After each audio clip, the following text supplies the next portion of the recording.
வணக்கம். இந்த பொங்கல் ஸ்பெஷல்ல நம்ம பார்க்க போற ரெசிபி ரொம்ப கலக்கலான அவல் பாயசம் பார்க்க போறோம்.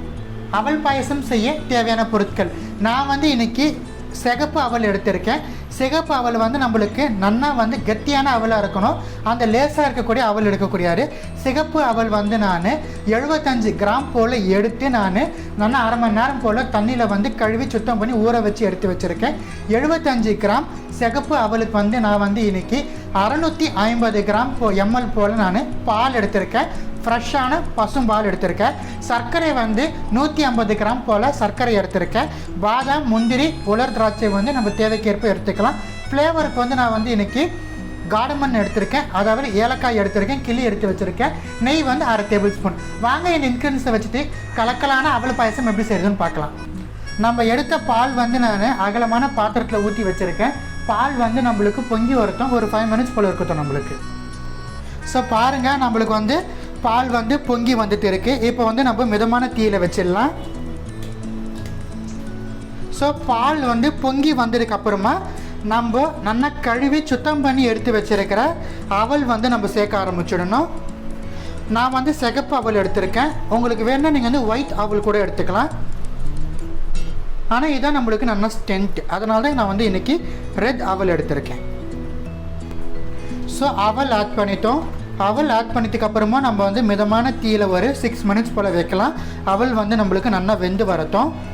இது நம்ம ஆல்ரெடி நல்லா ஒரு 1/2 அன் ஹவர் போல் வாட்டரில் சோக் பண்ணி வச்சதுனால 6 மினிட்ஸ் போதும் நம்மளுக்கு அவல் வேகிறதுக்கு. ஸோ பாருங்கள், மிதமான தீயில் ஒரு 7 மினிட்ஸ் போல் வச்சுட்டு இருந்தேன். அவல் நம்மளுக்கு நல்லா வெந்துடுச்சு. இப்போ நம்ம ஃப்ளேவருக்காக எடுத்து வச்சுருந்தா கார்டமம் ஆட் பண்ணிடலாம். கார்டமம் ஆட் பண்ணிவிட்டு ஜஸ்ட் ஒரு டைம் நம்ம ஸ்டிர் பண்ணி விடலாம். இப்போ நம்ம எடுத்து வச்ச சுகர் ஆட் பண்ணிக்கலாம்.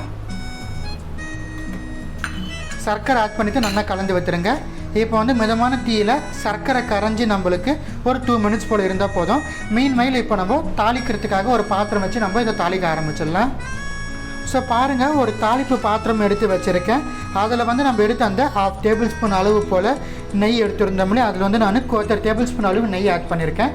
நெய் ஹீட் ஆனதான் நம்ம எடுத்து வச்ச கேஷ்யூஸ், ரைசன்ஸ் அண்ட் ஆல்மண்ட்ஸ் போட்டு நம்ம நல்லா ஃப்ரை பண்ணி எடுத்து நம்ம ரெடி பண்ணி எடுத்து வச்சுருக்கிற அவல் பாயசத்தில் ஆட் பண்ணலாம். நெய் ஹீட் ஆகிடுச்சு. நம்ம எடுத்த கேஷ்யூஸ் ஆட் பண்ணிடலாம். முந்திரி பருப்பு ஆட் பண்ணிவிட்டு நம்ம நல்லா முந்திரி லைட்டாக நம்மளுக்கு நிறம் மாதிரி வரட்டும். அது வரைக்கும் நம்ம வறுத்துக்கலாம்.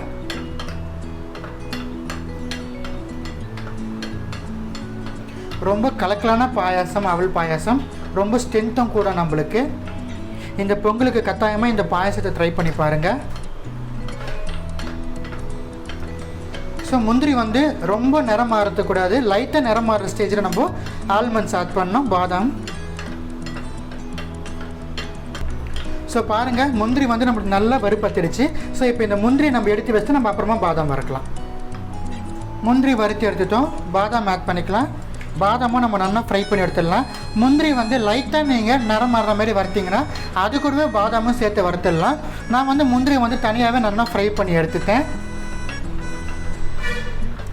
ஸோ பாதாம் பாருங்கள் வறுப்பட்டு இருக்கு. நம்மளுக்கு லேசாக நிறம் மாற சொல்ல நம்ம ரைசன்ஸ் ஆட் பண்ணிடலாம். உலர் திராட்சையை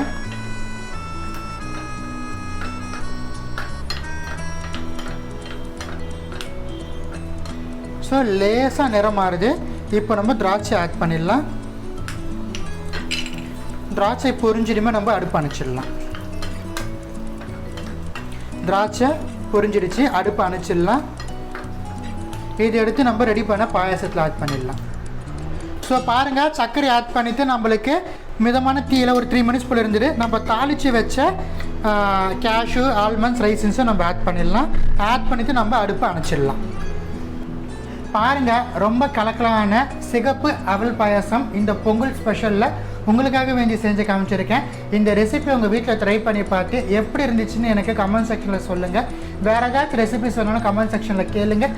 உங்களுக்காக வேண்டி கட்டாயமாக நான் போஸ்ட் பண்ணுறேன். அனைவருக்கும் இனிய பொங்கல் திருநாள் நல்வாழ்த்துக்கள். நன்றி, வணக்கம்.